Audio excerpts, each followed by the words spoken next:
Bardzo dziękuję. Pani Przewodnicząca, Szanowni Państwo, ja chciałam odnieść się też do sposobu pracy komisji. Wydawało mi się, że w sposób dorozumiany, ale jednak mamy umowę o tym, że ta komisja jest apolityczna. Wszyscy pracujemy tutaj, bo zależy nam na tym, żeby poprawić los zwierząt. Barwy partyjne nie mają tutaj znaczenia. Więc apeluję do Państwa, żeby nie powtarzała się sytuacja, jaka miała miejsce po ostatniej komisji.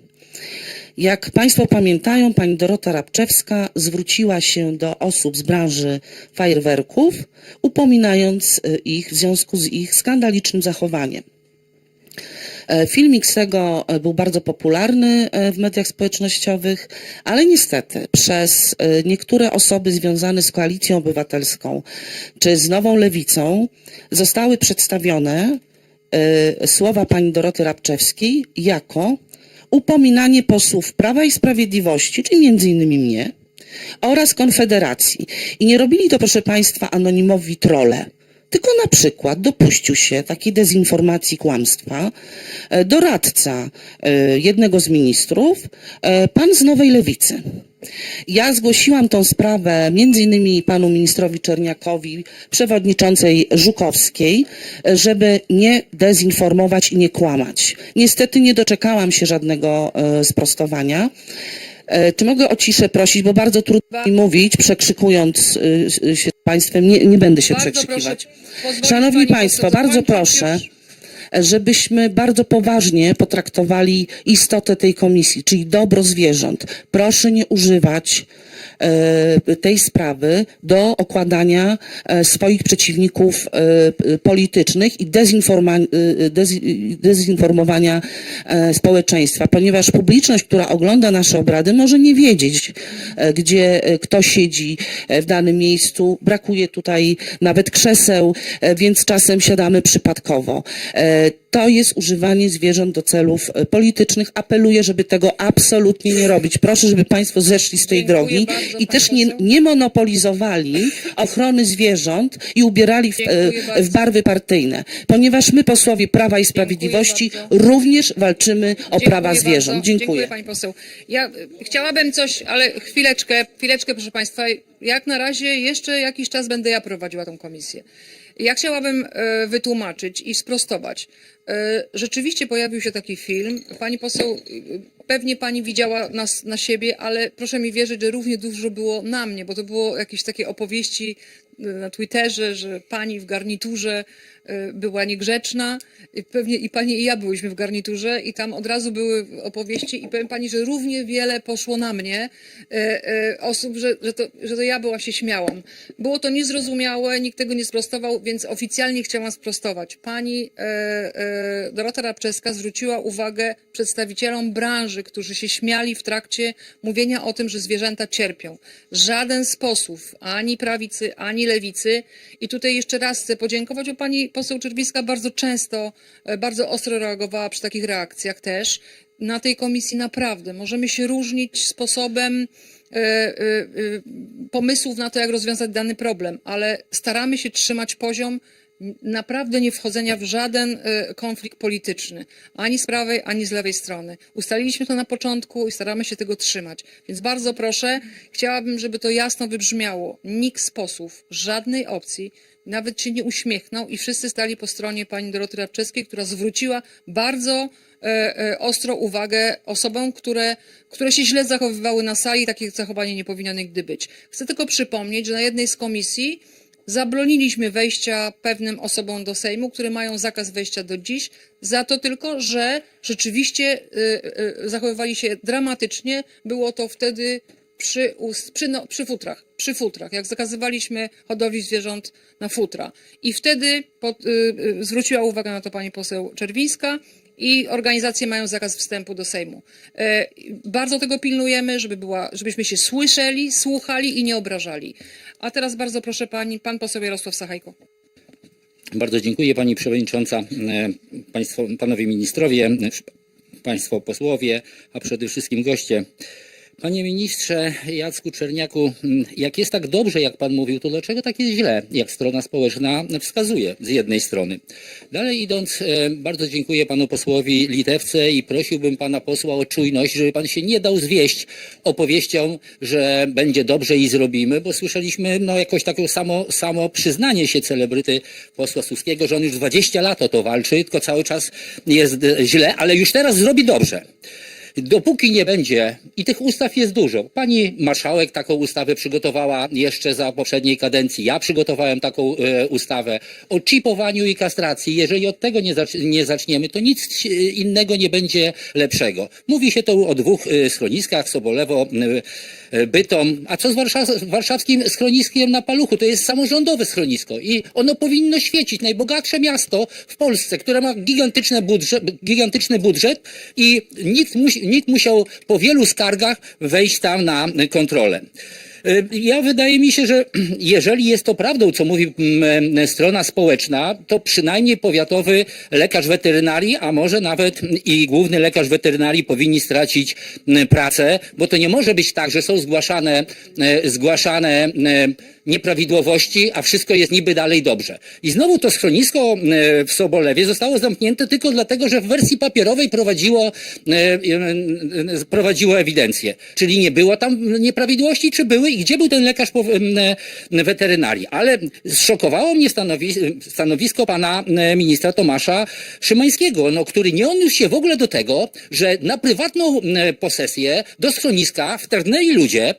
Mamy jakieś państwo, gdzie jest anarchia. Za chwileczkę będą samosądy, jeżeli tak będziemy mieć niesprawny rząd, niesprawną policję, która stoi i patrzy, jak osoby przecinają kłódki, wdzierają się, porywają zwierzęta. I teraz chciałem zapytać pana ministra, czy on wie, gdzie się te zwierzęta podziały? Czy czasem te zwierzęta nie zostały przejęte przez osoby, które mają wyroki karne związane z ochroną zwierząt? Naprawdę to nie wygląda poważnie. I jeszcze raz apeluję do posła Litewki, żeby nie dał się zwieść, że będzie dobrze, bo jeżeli nie będzie tego czipowania, to będzie anarchia dalej. Dziękuję bardzo. Dziękuję bardzo, panie pośle. Myślę, że pan poseł Litewka się nie da zwieść nikomu.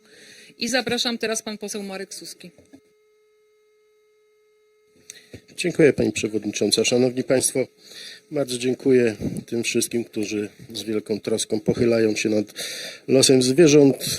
A przypomnę, 20 parę lat temu razem z panią poseł Piekarską, z panią poseł Senyszyn, z panem posłem Jarosławem Kaczyńskim, również ze mną zakładaliśmy pierwszy w Europie w ogóle zespół przyjaciół zwierząt i wtedy pisaliśmy ustawy, krótkie nowelizacje, bo uważaliśmy, że krok po kroku, małymi kroczkami można zmienić, bo takiej dużej ustawy, jak się okazuje, trudno jest przeprowadzić przez parlament. Ale jeszcze raz dziękuję wszystkim. Chciałem zwrócić uwagę na jeszcze jedno schronisko w gminie Jastrzębia, Monkosy Nowe. Tam doszło do dramatu, psy po prostu zamarzały. Ja mam do rządu prośbę, żeby rząd również skierował prokuraturę do zbadania i ukarania osób, które po prostu znęcają się nad zwierzętami pod płaszczykiem ochrony zwierząt. Wydelegujcie tam jakąś część prokuratorów, co tam mają ścigać opozycję, żeby ścigali po prostu przestępców, którzy znęcają się nad zwierzętami. Jest wiele schronisk świetnie działających, a jest też wiele takich, które zapominają o podopiecznych, biorą pieniądze. Mieliśmy sytuację usypiania psów po prostu w sposób taki niemalże jak w obozach koncentracyjnych, bo nie było pieniędzy, to trzeba było je uśpić. Także mamy tutaj ogromną część patologii. Mamy też wspaniałych ludzi, którzy się zajmują zwierzętami. To trzeba oddzielić.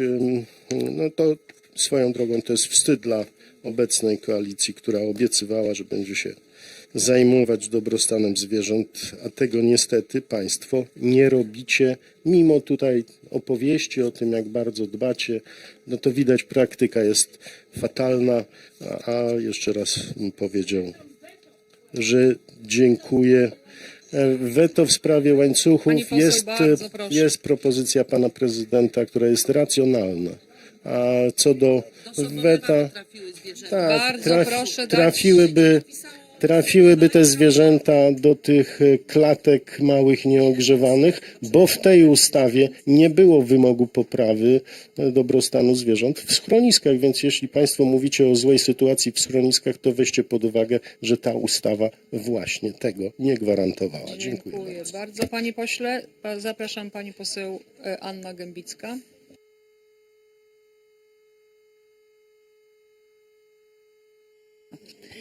Dziękuję bardzo pani przewodnicząca, szanowni państwo. Ja mam kilka pytań tutaj szczególnie do pana ministra Czerniaka. Pan minister mówi o tym projekcie. Na stronach ministerialnych jest informacja, że projekt miał być przyjęty przez Radę Ministrów w drugim kwartale 2025 roku. Mówię o tym projekcie dotyczącym rejestru. Chciałam zapytać, z czego wynika to opóźnienie.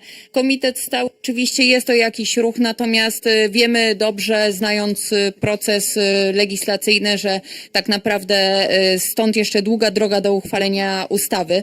Tych projektów ustaw dotyczących rejestru, dotyczących obowiązkowego czipowania, kastracji, tak naprawdę było kilka, chyba z każdej strony sceny politycznej taki projekt powstawał, więc wydaje się, że wszyscy jesteśmy zgodni. Więc z czego wynika to, że ten projekt tak naprawdę rządowy nie jest procedowany, bo wydaje mi się, że rządowy mógłby być takim projektem wiodącym, który by ewentualnie uwzględnił poprawki z innych stron. I zgadzam się tutaj z przedmówcami, że obowiązkowe czipowanie i kastracja na pewno w jakimś stopniu pomogłyby te problemy z bezdomnością zwierząt rozwiązać. Chciałam też zapytać o działalność pełnomocnika do spraw dobrostanu zwierząt, bo powiem szczerze, ja go chyba nie widziałam nigdy na oczy i chciałam zapytać, no, co on właściwie robi, jakie podjął działania w sprawie ostatnio głośnych spraw schronisk w Sobolewie i w Bytomiu, jakie podjął inicjatywy legislacyjne w zakresie ochrony zwierząt, dobrostanu zwierząt. Myślę, szkoda, że go dzisiaj nie ma z nami, bo z tego, co pytałam pani przewodniczącej, to nie ma tego pana z nami. No myślę, że to jest taki temat, gdzie pełnomocnik ministra do spraw dobrostanu zwierząt jednak powinien się pojawić. I ostatni już wątek. Najwyższa Izba Kontroli też w jednym z raportów wskazywała odnośnie też sytuacji w schroniskach, to jak najbardziej uważam, że tutaj patologie powinny być zwalczane, wyeliminowane, natomiast wskazywała też na nieszczelność systemu i tak naprawdę no, bardzo często brak odpowiednich kontroli, jeśli chodzi właśnie o te domy tymczasowe, hotele dla zwierząt i tak dalej, więc myślę, że warto byłoby, tutaj pani poseł Tracz to poruszała, już kompleksowo się zająć tą tematyką, jeśli już będziemy ten temat otwierać. Ktoś tutaj, były głosy na temat weta pana prezydenta. Ja tylko powiem, szanowni państwo, no szkoda, że na przykład na dzisiejszej komisji nie procedujemy projektu pana prezydenta, bo ten temat mógłby być już dawno załatwiony i ustawa mogłaby być już uchwalona. Dziękuję. Pani poseł Piekarska, błagam. Halo, państwo posłowie. Ja tylko na szybko odpowiem pani poseł. Pani poseł, wszystkie projekty prezydenckie i poselskie od 2024 roku podlegają konsultacjom społecznym, które są, panie pośle, przecież pan dokładnie wie, że pan mówi nieprawdę. W tej chwili i ten projekt poselski, który się pojawił, i projekt prezydencki są w trakcie konsultacji społecznych. One się zakończą, już się zaczęły około tygodnia, chyba czy 2 tygodnie temu, zakończą się po miesiącu i wtedy dopiero możemy skierować te ustawy obydwie do Sejmu powtórnie. Więc bardzo proszę nie kłamać, bo tak nie było. Jeszcze raz, pani poseł Alicja. To jest tylko i wyłącznie wasz unik i złośliwość. Można kierować szybciej. Szanowni państwo, gdybyście chcieli, to mogliby...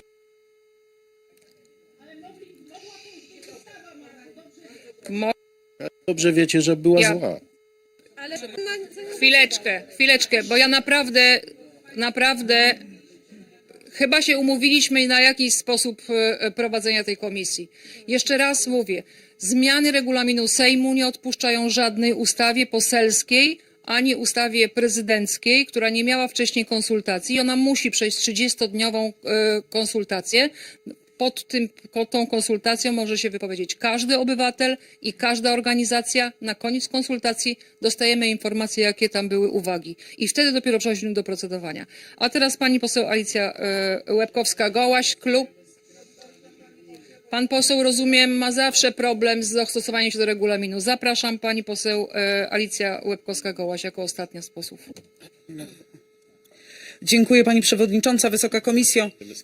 Ja jeszcze raz podkreślę fakt, że pierwszy raz w historii Sejmu mamy Komisję Nadzwyczajną do spraw ochrony zwierząt. Odbyło się 17 posiedzeń, kilkadziesiąt, jeśli nie kilkaset godzin pracy nad projektami. 8 projektów. Wiodącym oczywiście jest projekt numer 700, ale mieliśmy też 7 projektów dodatkowych, które pogrupowaliśmy, nad którymi pracowaliśmy. 4 ustawy połączone w 2 zostały przeprocedowane. Ja przypomnę, panie pośle Suski, że pan przedstawiając stanowisko klubu przy ustawie łańcuchowej rozpływał się nad rozwiązaniami tamtej ustawy, a potem zagłosował przeciwko tej ustawie. Tyle ad vocem.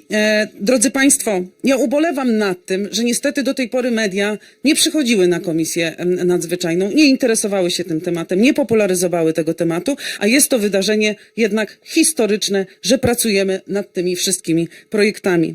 Nikt nie zamroził żadnych projektów i miałabym też prośbę do moich kolegów i koleżanek, którzy również pracują w prezydium tej komisji, żeby nie sugerowali, że mrozimy jakieś ustawy, bo umówiliśmy się dokładnie rok temu na wysłuchaniu publicznym, w jaki sposób ta komisja będzie pracowała, jaki harmonogram tych prac będzie.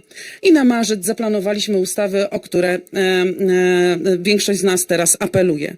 Oczywiście największym i najlepszym rozwiązaniem na przykładzie gminy Zbójna, powiem o swoim województwie, województwo podlaskie, będzie rozwiązanie dotyczące kastracji i czipowania zwierząt.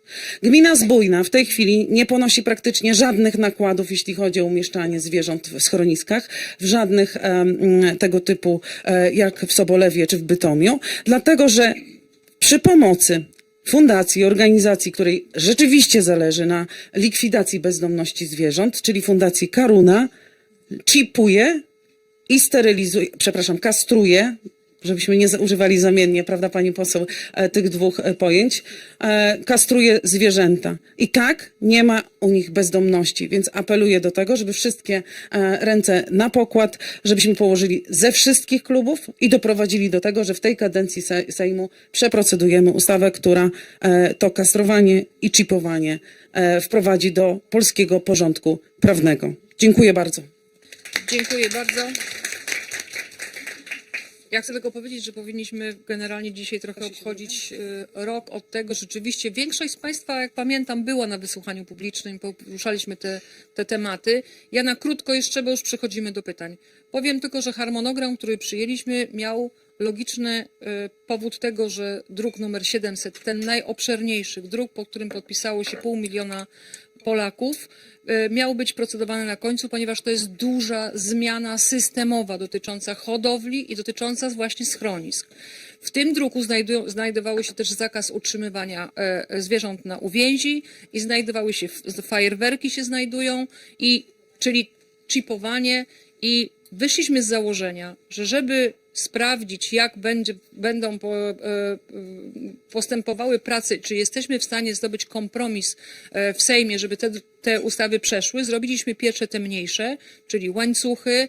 Od 30 lat walczyliśmy o norki, przeszły norki, zaczęliśmy fajerwerki i następny miał być już dużym projektem, bo jeśli przegłosowaliśmy tamte, to w dużym projekcie już tych zmian nie będzie. I mieliśmy się skupić tylko i wyłącznie na zmianach w hodowlach i w schroniskach, czyli na bezdomności. 3 marca 2023 roku poprosiłam do siebie, do gabinetu, przedstawiciela Komisji Rolnictwa i przedstawiciela Komisji Cyfryzacji i prosiłam o założenia do ustawy o czipowaniu, ponieważ uważam, że jest to ustawa, która powinna być ustawą rządową. Rząd nad nią pracował, cały czas rzeczywiście były o tym rozmowy. Uważam, że jesteśmy na tym etapie, zresztą minister pewnie powie, że na Komisji Stałej rządu, na Komisji Stałej, było to w czwartek, do poniedziałku są uwagi i myślę, że ten projekt wpłynie. Taka była logika ustawiania harmonogramu prac. Rok pracujemy, nie mam się czego wstydzić. Ja rozumiem, że państwo są rozgoryczeni, ja też może postępem. Wszyscy chcielibyśmy, żeby to od razu zrobić, ale proces legislacyjny trzeba prowadzić bardzo uważnie, bo na końcu drogi, proszę państwa, potrzebujemy 231 głosów, żeby ten projekt przegłosować, to po pierwsze. Po drugie, musimy na tyle się spróbować porozumieć, żeby ten projekt podpisał prezydent. Bo nasza praca nie będzie miała żadnego sensu, jeżeli to nie przepadnie albo w głosowaniu, albo w podpisie prezydenta. Na tym zakończyliśmy wystąpienia posłów i teraz zaczynamy wystąpienia zaproszonych gości. Jako pierwsza zapraszam pani Dorota Rabczewska. Bardzo proszę. Może w przyszłości. Niedługo. Nie, żartuję. Absolutnie nie ciągnie mnie do polityki i chciałabym też jasno podkreślić, że ja jako artystka byłam i jestem apolityczna. Nie jestem z ramienia żadnej partii, jestem tylko i wyłącznie głosem wszystkich moich fanów, większości obywateli i ludzi, którzy poprosili mnie o interwencję i egzekwowanie tutaj tego wszystkiego, co się dzieje. Możemy sobie zakłamywać rzeczywistość lub ją pudrować lub opowiadać różne sytuacje, ale fakty są następujące. W ciągu 10 dni mi, piosenkarce i mediom, które wyprosiłam o pomoc, udało się stworzyć taką presję społeczną, że zamknęły się 2 patoschroniska, nietykalne przez ostatnią dekadę i próby różnych właśnie organizacji i protestów. I to w ogóle nie jest dla mnie powód do dumy, żaden. To jest dla mnie taka porażka i jednocześnie wstyd.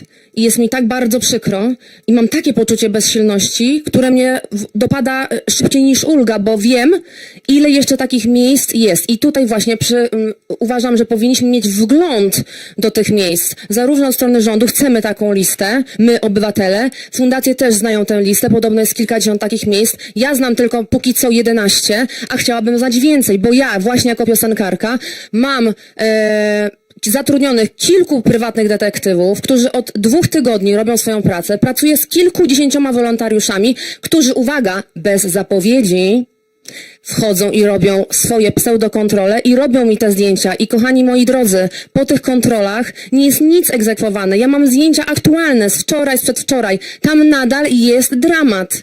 Nadal, dzisiaj jest -10, jutro jest -15. I wszyscy się cieszą z Sobolewa. A z czego tu się cieszyć? Premier zamknął schronisko. Super, ja myślałam, że będzie jak w amerykańskich filmach, że przyjdzie ktoś z rządu, pokaże jakąś legitymację, że wszyscy opadną na kolana.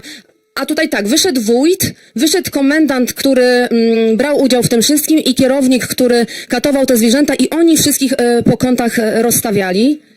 I rząd wyręczył się obywatelami i fundacjami, które w ogóle nie miały jakby warunków dla tych psów. Ja wysłałam 80 but tym fundacjom, żeby te psy miały się gdzie podziać, bo jestem jakby za nie odpowiedzialna. No ale jak to jest możliwe, że nie mają się gdzie te psy podziać? Czy jak ja mam zamykać kolejne patoschroniska, jak nie mają się te psy gdzie podziać i nie ma dla nich żadnych warunków? Więc na koniec niedawno usłyszałam od Pet Biznesu bardzo fajny tekst, niech to wybrzmi w mediach, że idzie wiosna i zacieramy ręce. Nie dlatego, że przychodzi mróz, tylko dlatego, że przyjdzie nowy towar. Tak się mówi w Pet Biznesie na szczenienie się, na nowe szczeniaczki, nowy towar. I dlatego ja chcę uderzyć w przyczynę razem tutaj ze wszystkimi ludźmi, a nie w efekt końcowy. 10 lutego rusza wielka aukcja moich artystów, malarzy, rzeźbiarzy, wszystkich artystów wielkiej sztuki. Myślę, że zbierzemy około 500 000 złotych i wyliczyłam, że będzie nas stać na 2500 kastracji. Bo to jest jakby przyczyna.